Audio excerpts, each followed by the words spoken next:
कल्याणपुर में जो उज्जवल यादव के साथ किया गया है वो कहीं ना कहीं वो कोई मर्द नहीं हो सकता जो इस प्रकार की घटना का अंजाम दिया हो।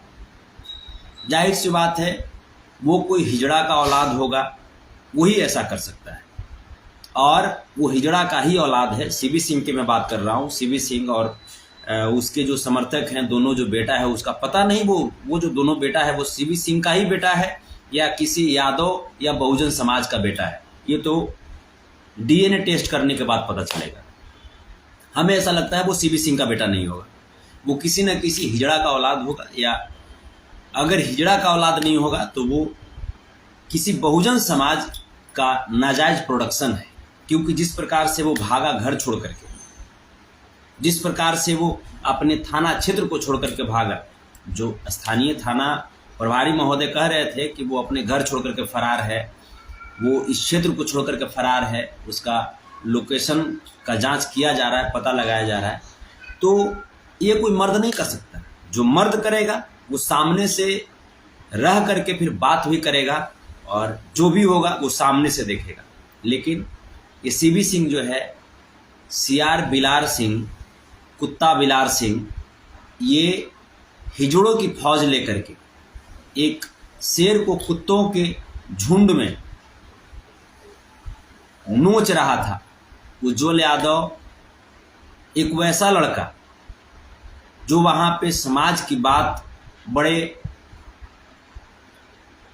मजबूती के साथ करते हैं, और उज्जवल यादव की मनोबल को, उज्जवल यादव के साथ साथ तमाम लोगों की मनोबल को सिर्फ झुकाने के लिए ही ये साजिश की गई थी सीबी सिंह के द्वारा। और इसका मुख्य जो गुरु मंत्र जिन्होंने दिया वो कोई और नहीं बल्कि भाजपा के सांसद, स्थानीय सांसद राधा मोहन सिंह जी हैं, जिनके इशारे पे जो पूर्वी चंपारण है यानी मोतिहारी है, वहाँ पे इस तरह का अमानवीय, मानवता को शर्मसार करने वाले जो कार्य हैं वो किए जाते हैं। तो वहाँ पे जितने भी जो लोग थे, वहाँ के लोगों के अंदर जो एक जैसे एनर्जी थी, उनकी एनर्जी को देख करके मैं बहुत खुश हुआ। और मैं आपको विश्वास दिलाता हूँ मेरे साथियों कि बहुत सारे लोग आपके पास जाएंगे ये कहने के लिए कि तेजस्वी जी की सरकार में या तेज जी की सरकार में या नीतीश जी की सरकार में या लालू यादव जी की सरकार में इस तरह की घटनाएं हो रही है ये कहने के लिए बहुत लोग जाएंगे आपके पास। लेकिन मैं आपको स्पष्ट कर दूं कि जिस प्रकार की आपकी एनर्जी मैंने कल देखी, ये एनर्जी और बढ़ना है और बढ़ाना है। बहुत सारे लोग लालू यादव जी की, तेजस्वी जी की, तेज जी की नेगेटिविटी को समाज में प्रसारित करते रहते हैं। बहुजन समाज के ही पत्रकार हैं। कल ही मैं आपको बात कर रहा हूँ, खुल करके मैं कहूँ, विकास राज मेरे छोटे भाई हैं, लेकिन जिस प्रकार से वो कल प्रश्न पूछ रहे थे, उनका प्रश्न पूछने का तरीका हमको समझ में नहीं आया। क्योंकि ऐसा प्रश्न कोई एक गोदी मीडिया ही पूछ सकता है, ये कोई अंधभक्त ही पूछ सकता है। वो हमको बता रहे थे कि आप लालू यादव के, तेजस्वी यादव के, तेज प्रताप यादव के चापलूस है। तो हाँ, मैं हूँ चापलूस, और मुझे बड़ा गर्व होता है कि मैं उस व्यक्ति का चापलूस हूँ जिस व्यक्ति ने हमें बोलने की ताकत दी है, उस व्यक्ति का चापलूस हूँ जिस व्यक्ति की वजह से मैं पत्रकारों को, मैं उनके माइक पे दहाड़ता रहता हूँ और पत्रकारों को उनके सवाल का जवाब देता रहता हूँ। साथियों, ये जो भी लोग हैं जो लालू प्रसाद यादव जी, तेजस्वी जी या तेज प्रताप यादव जी में खामियां निकालते रहते हैं, उन लोगों से मैं पूछना चाहता हूं कि अगर ठीक है आपके ऊपर इस तरह की घटनाएं घटित हुई, तो आपके ऊपर इस तरह की घटनाएं घटित हुई, ठीक है, आपको कोई अगर मारा पीटा, तो तेजस्वी और तेज जी लाठी लेकर के आपके पास लाठी चलाने के लिए नहीं न जाएंगे। आपको खुद जागना होगा, खुद आपको जागना होगा। जब तक आप नहीं जागेंगे तब तक फिर तेज जी और तेजस्वी जी आपके यहां लाठी घर घर चलाने के लिए नहीं जाएंगे। इस बात को समझना होगा हमें। आपको कब मना किया तेज जी या तेजस्वी जी ने आपको कब मना किया? हम तो वहां पे गए, हम वहां पे गए, लोगों के साथ हम गए, लोगों की भावनाओं को मैंने समझा, लोगों के एनर्जी को मैंने देखा, और वो एनर्जी, जिस एनर्जी को मैं सलाम करता हूं,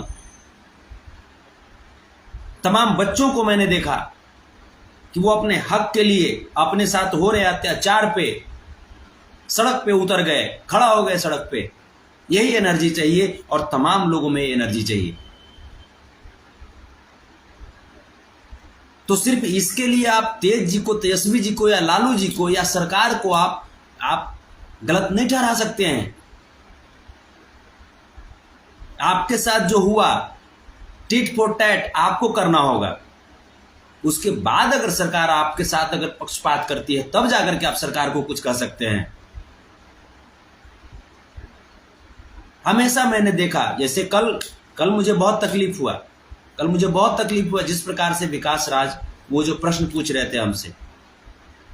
भाई मेरे, आप छोटे भाई हैं, आपको प्रश्न जब पूछना हो ना, आपको जब इतनी ही जब शौक है लालू यादव जी की, तेजस्वी जी की, तेज प्रताप जी की अवगुण गिनाने की, तो आप लिस्ट आप कलेक्ट कर लीजिए। आपको जितनी आपके अंदर जो अध्यात्म की ताकत है वो आप लगा लीजिए और लिस्ट आप बना लीजिए। और समय आपका होगा, दिन आपका होगा, डेट आपका होगा, जगह आपकी होगी, जहां पे आप बुलाइए वहां पे आप लालू यादव जी की जितनी अवगुण आपको दिखानी है आप दिखा लीजिए। मैं आपको बताऊंगा कि लालू प्रसाद यादव की क्वालिटी क्या है।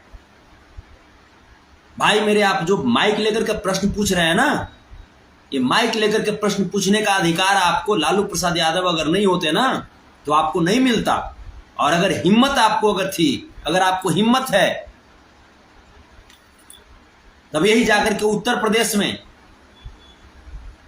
जो पुष्पेंद्र यादव का जो फर्जी एनकाउंटर किया, जाकर के उस पुलिस अधिकारी से आप इस तरीके आप सवाल पूछ लीजिए ना, तब आपको पता चलेगा कि लालू प्रसाद यादव जी की सरकार और दूसरे की सरकार में क्या अंतर है। जाकर के पूछ लीजिए, जो बहन निशा यादव का जो हत्या किया जिस पुलिस अधिकारी ने, जाकर के वहां पूछ लीजिए, तब आपको पता चलेगा। जाकर के जिस प्रकार का फर्जी एनकाउंटर करने वाली जो सरकार है, जाकर के वहां सवाल पूछ लीजिए, तब आपको पता चलेगा। लेकिन मैं वहां पे गया हूं,